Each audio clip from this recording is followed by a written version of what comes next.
بسم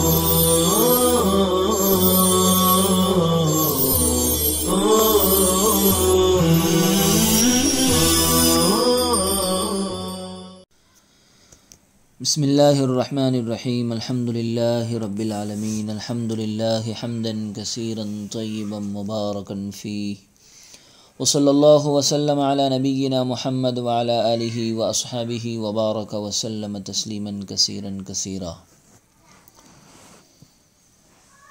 عزیز طلبہ کرام، گزشتہ سبق میں حکم زکوٰۃ اور شرائط زکوٰۃ پر روشنی ڈالی گئی ہے۔ یہ بات واضح کی گئی کہ صاحب کتاب نے الزکوٰۃ واجبۃ علی الحر،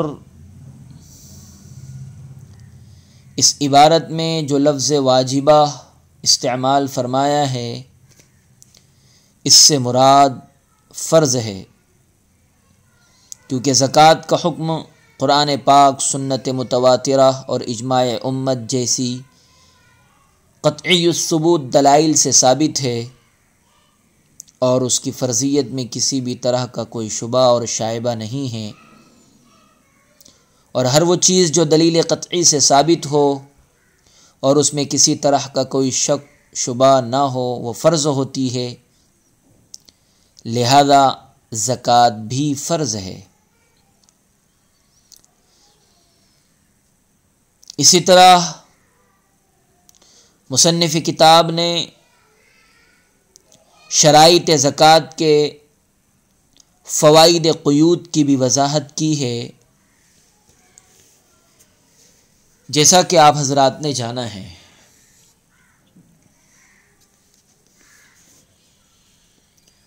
عزیز طلبہ، یہ بات ذہن نشی فرما لے کہ حکم کے اعتبار سے زکوٰۃ کی دو قسمیں ہیں، فرض جیسے مال کی زکوٰۃ، واجب جیسے زکوٰۃ الرأس یعنی افراد کی زکوٰۃ، جیسے صدقۃ الفطر۔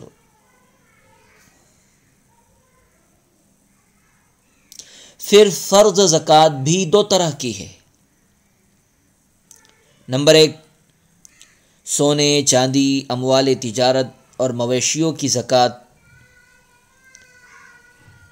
اسے ہمارے معاشرے میں زکوٰۃ کہتے ہیں۔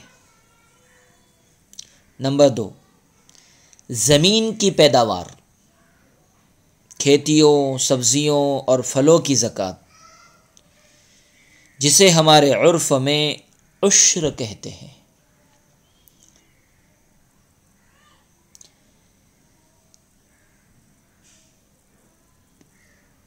اس کے بعد مصنف کتاب نے واشتراط الحریتی،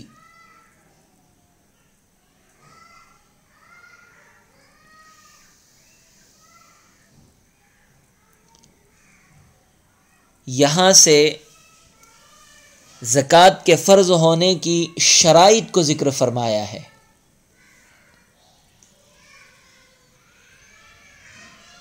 اس سے مراد زکوٰۃ المال کی پہلی قسم، سونے چاندی اور اموال تجارت کی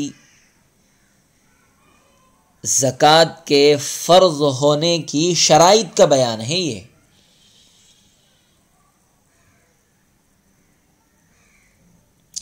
کسی بھی شخص پر زکوٰۃ فرض ہونے کے لیے درج ذیل تمام شرائط کا بیک وقت پایا جانا ضروری ہے۔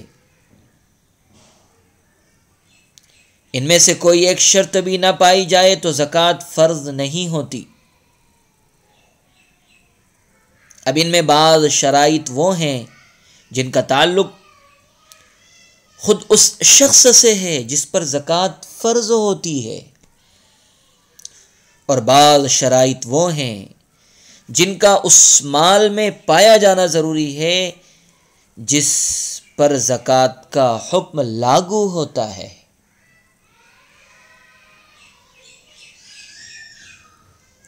ذرا تفصیل ملاحظہ کیجئے۔ وہ شرطیں جو شخص میں پائی جانی ضروری ہے، جس پر زکوٰۃ فرض ہے، خود اس شخص میں 4 شرطیں پایا جانا ضروری ہے۔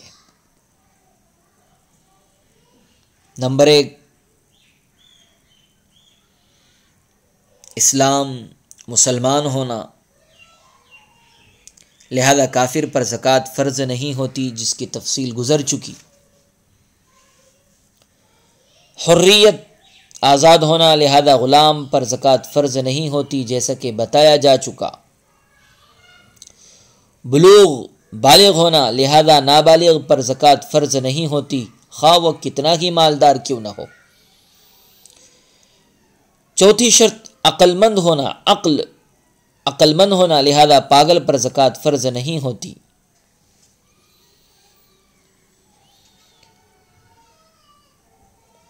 اب وہ شرطیں جو مال میں پائی جانا ضروری ہے، 4 شرطیں تو وہ ہے جو اس شخص میں پائی جانی ضروری ہے جس پر زکوٰۃ فرض ہو رہی ہے: اسلام، حریت، بلوغ، عقل۔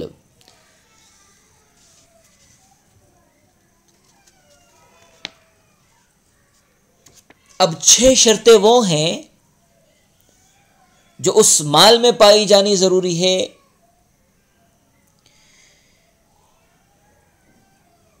جس مال پر زکوٰۃ کی فرضیت کا حکم لاگو ہو رہا ہو۔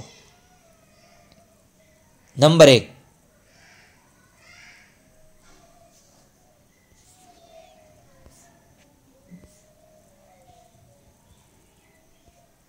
لا بد من ملکی مقدار النصاب۔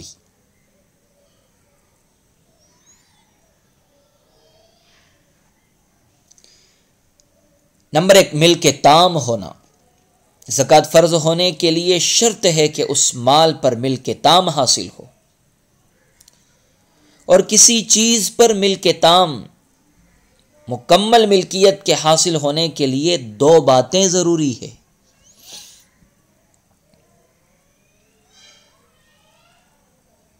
نمبر 1، کسی چیز کے مالک ہونے کے ساتھ ساتھ وہ چیز اس کے قبضے میں ہو کہ جب چاہے اس میں کوئی بھی تصرف کر سکیں۔ اگر کوئی چیز ملکیت میں تو ہے مگر ابھی اس پر مکمل قابض نہیں ہے تو زکوٰۃ فرض نہیں ہوگی، کیونکہ ملک تام نہیں ہے۔ اس کی مثال جیسے عورت کا مہر،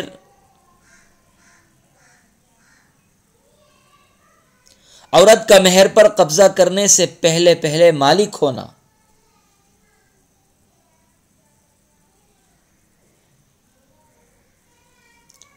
ملک تام نہیں ہے، لہذا مہر پر زکوٰۃ فرض نہیں ہوتی۔ البتہ اگر قبضہ کر لے تب ملک تام کی وجہ سے زکوٰۃ فرض ہوگی۔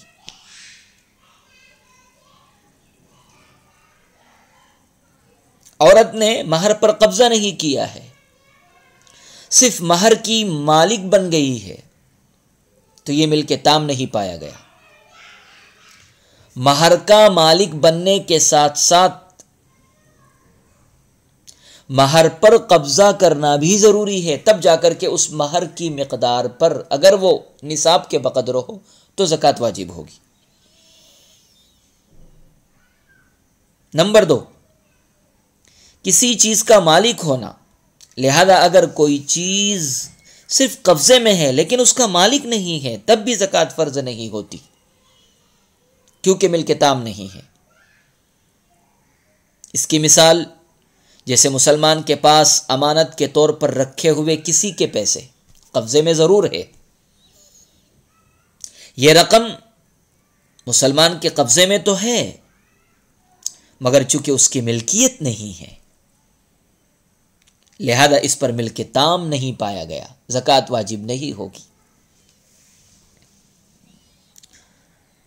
دوسری شرط اس مال کی جس پر زکوٰۃ فرض ہونے کا حکم لاگو ہو رہا ہو، مال کا نصاب کے بقدر ہونا۔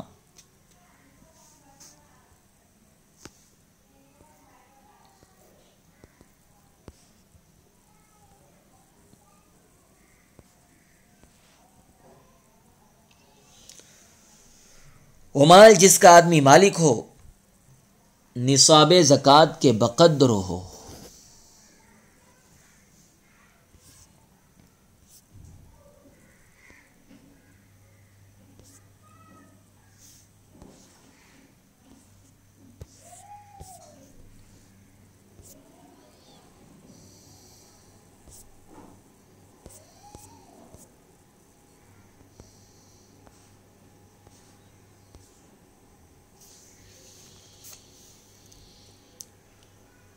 اگر مملوکہ مال نصاب کی مقدار سے کم ہے تب بھی زکوٰۃ فرض نہیں ہے۔ وہ مال جن کی زکوٰۃ نکالنا فرض ہوتا ہے ان میں ہر ایک کا نصاب مختلف ہوتا ہے، جس کی تفصیل نصاب کے بیان میں آئے گی انشاءاللہ۔ تیسری شرط حاجت اصلیہ سے زائد ہونا۔ بقدر نصاب مال کا انسان کی حاجت اصلیہ یعنی ضروریات زندگی سے زائد ہونا، لہذا وہ مال جو انسان کی حاجت اصلیہ میں شامل ہو اس پر زکوٰۃ فرض نہیں ہوتی۔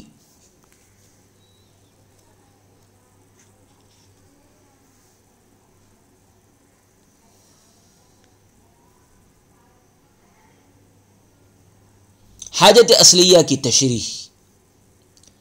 حاجت اصلیہ سے مراد انسانی زندگی کی وہ ضرورت ہے جسے اگر پورا نہ کیا جائے تو اس کے ہلاکت میں پڑ جانے کا اندیشہ ہو۔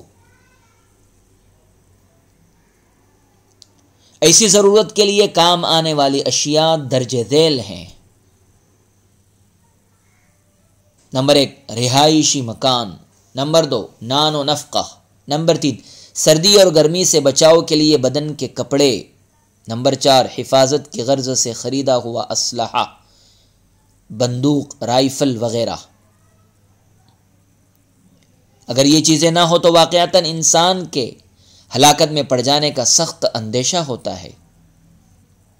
اور بعض ایسی چیزیں بھی حاجت اصلیہ میں شامل ہوتی ہے جن کا براہ راست انسانی زندگی کو ہلاکت سے بچانے کے ساتھ تعلق تو نہیں ہے، مگر ان کے نہ ہونے کی صورت میں ہلاکت کا کم از کم امکان ضرور رہتا ہے۔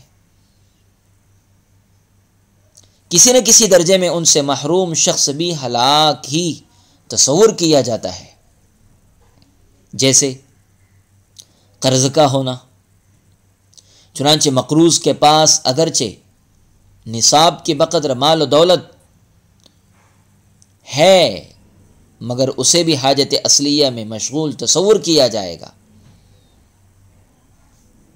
کیونکہ مقروض کو کبھی قرض نہ ادا کرنے کی صورت میں قید و بند کی صعوبتیں برداشت کرنا اور جیل کی ہوا کھانا پڑتی ہے، جو ایک طرح سے ہلاکت ہے، اور یہ مال اسی ہلاکت سے دفاع کا سبب بن سکتا ہے، لہذا یہ حاجت اصلیہ میں شامل ہے۔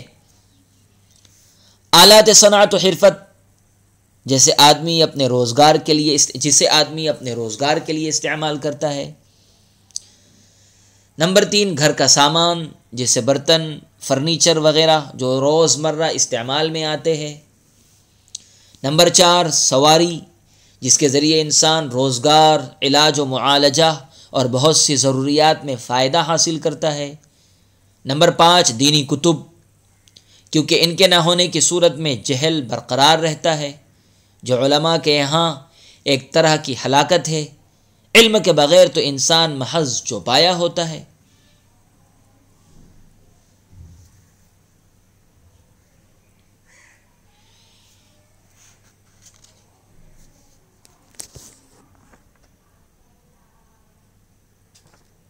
نمبر 4 مال کا فارغ یعنی دین ہونا، مال کا دین سے خالی ہونا۔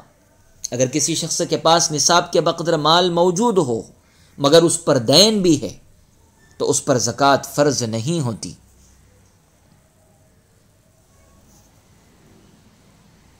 نمبر 5، مال کا نامی ہونا۔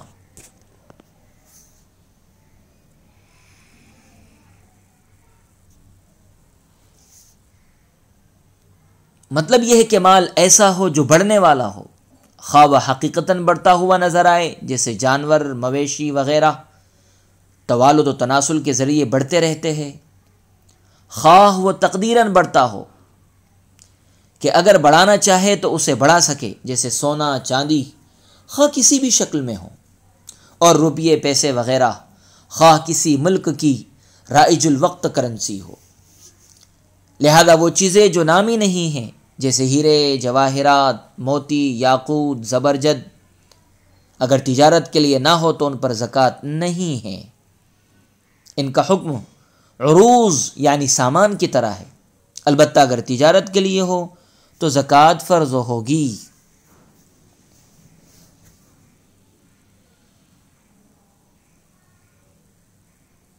چھٹی شرط،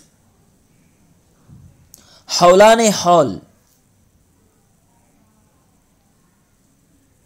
لیکن یہ زکوٰۃ ادا کرنا کب فرض ہوتا ہے؟ ادائے زکوٰۃ کے لیے شرط ہے۔ اگر نصاب کے بقدر مال پر 1 سال گزر جائے تو زکوٰۃ کا ادا کرنا واجب ہو جاتا ہے۔ فقہی زبان میں اس شرط کو حولان حول یعنی سال کا گزر جانا کہتے ہیں۔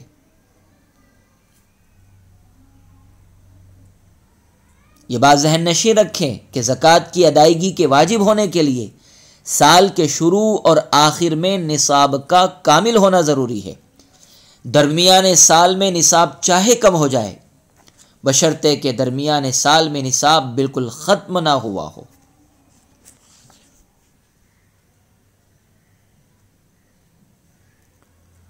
اسی کے ضمن میں مال مستفاد کا حکم۔ اگر سال کے آغاز میں کسی شخص کے پاس نصاب کے بقدر مال ہو تو اس پر زکوٰۃ فرض ہو جاتی ہے۔ اب آئندہ سال نصاب پر مقررہ تاریخ، جس تاریخ سے نصاب شروع ہوا تھا، مقررہ تاریخ کو جب زکوٰۃ کا ادا کرنا فرض ہو جاتا ہے، اس تاریخ سے پہلے اسی مال کی جنس میں سے اس شخص کو جو مال حاصل ہوتا رہا ہے اس کو مال مستفاد کہتے ہیں، خواہ یہ مال کسی بھی طریقے سے اس کی ملکیت میں آیا ہو، خواہ ہبہ، گفٹ کے ذریعے، یا میراث کے ذریعے، یا تجارت کے ذریعے، یا ماہوار تنخواہ کے ذریعے۔ اس مال مستفاد کا حکم یہ ہے کہ زکوٰۃ کی ادائیگی کی تاریخ سے پہلے جو مال بھی حاصل ہوا اسے اسی نصاب کے ساتھ شامل کرتے ہوئے مجموعی رقم پر زکوٰۃ فرض ہوگی۔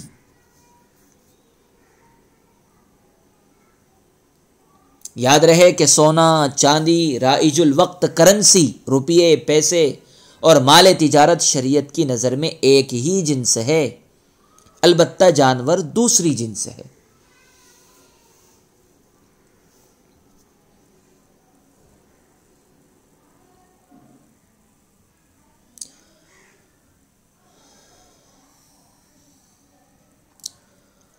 وصلی اللہ وسلم علی نبینا محمد وعلی آلہ واصحابہ وبارک وسلم تسلیما کثیرا کثیرا۔